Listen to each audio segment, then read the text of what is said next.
Muy buenas tardes y bienvenidos al podcast de el Real Ilustre Colegio Oficial de Médicos de Sevilla. Hoy vamos a hablar de algo que con esto del inicio del curso académico puede estar muy en boga en este primer cuarto del siglo XXI, como es la salud mental de los menores, de los adolescentes, de los niños. Uno de cada 7 niños y adolescentes sufren algún trastorno mental. UNICEF incluso dice que 4 de cada 10 adolescentes han manifestado haber tenido alguna vez, o creen haber tenido alguna vez, algún problema de salud mental.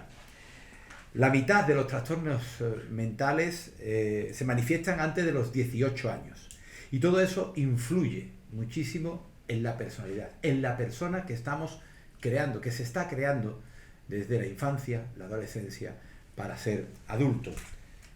Para todo ello es necesario el entorno familiar, el entorno de los amigos, el entorno de la escuela. Y de todo eso vamos a hablar en el día de hoy en este podcast con la doctora Isabel España, que es psiquiatra infanto-adolescente. Lo he dicho bien. Lo he dicho bien. Porque lo de infanto no suena raro, pero es correcto. Muy buenas tardes, bienvenida. Buenas tardes.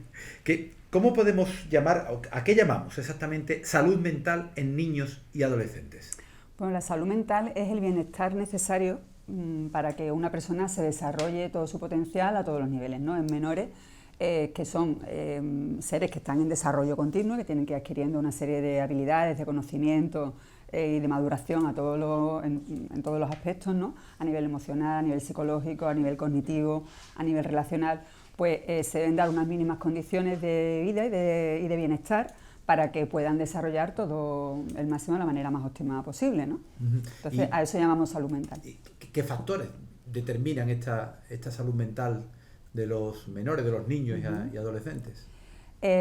Factores, cuando hablamos de trastorno mental no hablamos de factores como tenemos otras enfermedades hereditarias, ¿no? Que eso muchas veces pues, preocupa mucho cuando hay algún familiar que tiene algún trastorno mental, el miedo a que eso se pueda heredar. No es como otras enfermedades que hay una herencia de padres a hijos clara, sino que es multifactorial, ¿no?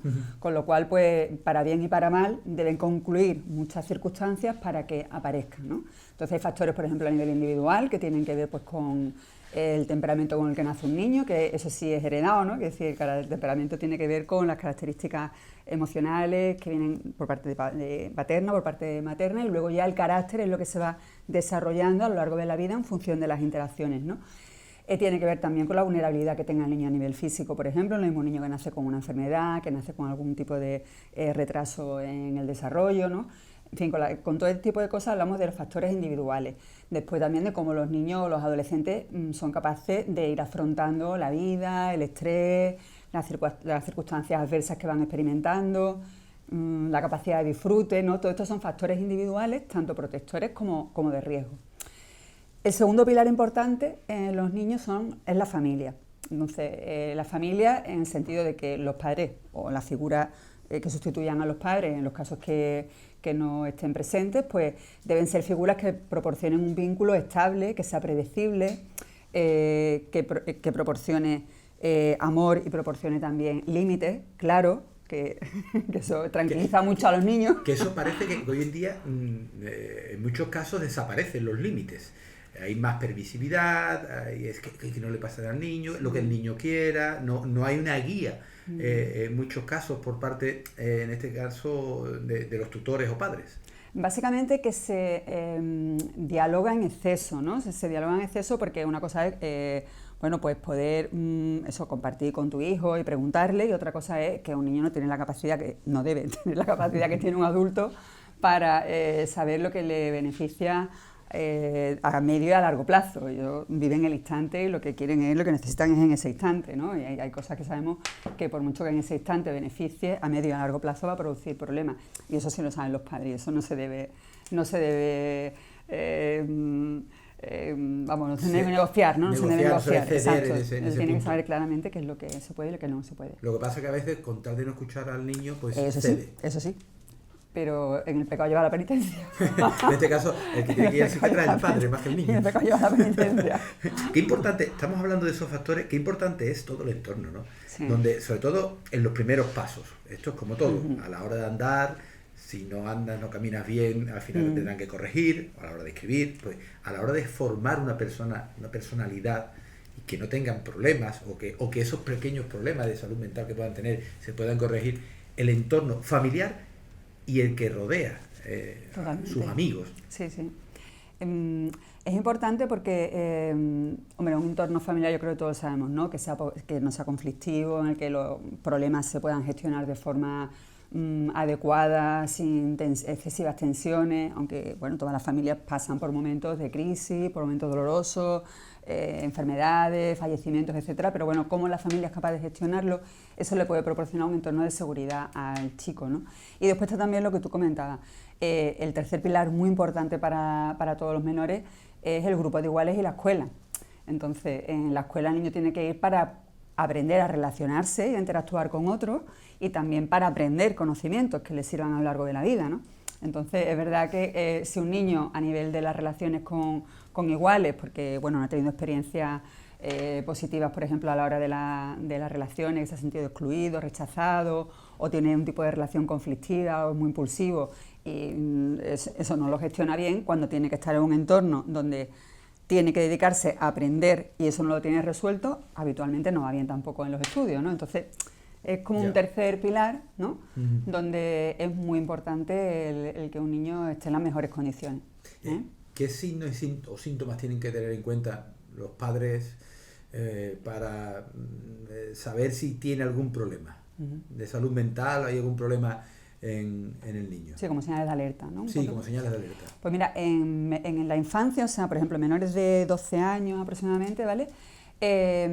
Cualquier síntoma que indique que el niño, por ejemplo, tenía unas habilidades adquiridas, por ejemplo, pues el niño dormía solo, ¿no? Entonces quiere volver otra vez a dormir con los padres, tiene miedo, tiene pesadillas, se vuelve a hacer pipí por la noche cuando el niño ya tenía controlado el tema de esfínteres, por ejemplo, también están irritables, están enfadados, no saben por qué, dejan de hacer cosas que les gustaban habitualmente, bajan el rendimiento escolar. Todo eso son como indicadores de que hay algo que está pasando que, bueno, no sabe identificarlo o está sufriendo un estrés de algún tipo que hay que verlo, ¿no? Después ya en adolescentes es diferente. En adolescentes, bueno, hay veces, perdona, cuando los niños son pequeños y se sienten tristes, no suelen expresar la tristeza como lo expresa un adulto ni como lo expresa un adolescente. Entonces, habitualmente son con problemas de inquietud, la hiperactividad famosa, el déficit de atención. Entonces, claro, ¿por qué? Porque cuando uno está triste, o está nervioso, está angustiado, esas capacidades disminuyen de forma secundaria, ¿no? Eso no es un TDAH, ¿no? Entonces, bueno, pero son indicadores que nos hace pensar que este niño lo está pasando mal por algún motivo. Ya en la adolescencia, el problema que hay fundamentalmente en la adolescencia es la regulación emocional. Es decir, es un periodo donde los niños que no han aprendido bien a regularse emocionalmente antes, es decir, cuando yo tengo un problema y siento ira o siento rabia, soy capaz de expresarlo sin hacerle daño a un tercero ni a mí mismo, sino que soy capaz de enfadarme bien, como para entenderlo, ¿no? Enfadarme bien significa que no hay después consecuencias peligrosas para nadie. Pues es verdad que es una época donde uno tiene que empezar a hacer ese vuelo en solitario en entornos, bueno, pues cada vez más abiertos, ya alejados de la familia, y se generan muchas frustraciones. Es decir, es una época muy difícil en la vida, que ya por suerte todos olvidamos, pero la época de adolescencia es muy complicada. Entonces, todos esos conflictos que tienen que ver consigo mismo, con los cambios del cuerpo, con el rol que ocupan los padres en la vida de los hijos, con el grupo de iguales, pues todos esos conflictos, cuando uno no es capaz de gestionarlos bien, estallan. Entonces esos estallidos son hacia afuera, con trastornos de conducta, o bien hacia adentro con cuadros depresivos o con autolesiones que están ahora desgraciadamente muy de moda. Y además muy de moda hoy también el asunto de las redes sociales. Un acceso muy abierto y en muchos casos negativos, en este caso a mi entender, desde muy temprana edad. Sí, En exceso porque les dejan, yo le pongo el ejemplo a los padres que es como, en muchas ocasiones, como si tú dejas a un niño con toda la posibilidad de utilizar cualquier tipo de entorno, ¿no?, virtual, como si tú lo dejas a las 3 de la mañana solo en una plazoleta. Es igual de peligroso porque por ahí puede entrar o puede contactar con cualquier situación que él no sepa ni identificar ni integrar, y eso a los chiquillos les genera mucha angustia y mucho malestar, ¿no? Eso son los más pequeños, ¿no? Y después es verdad que los adolescentes, con esto que te estaba comentando antes, de las situaciones que viven tan de conflicto, ¿no?, que tienen que ver con la etapa, pues buscan esos apoyos externos, esas figuras de referencia. Y bueno, pues las redes sociales bien sabemos que no siempre los que tienen más seguidores son los más sensatos ni los que están más iluminados.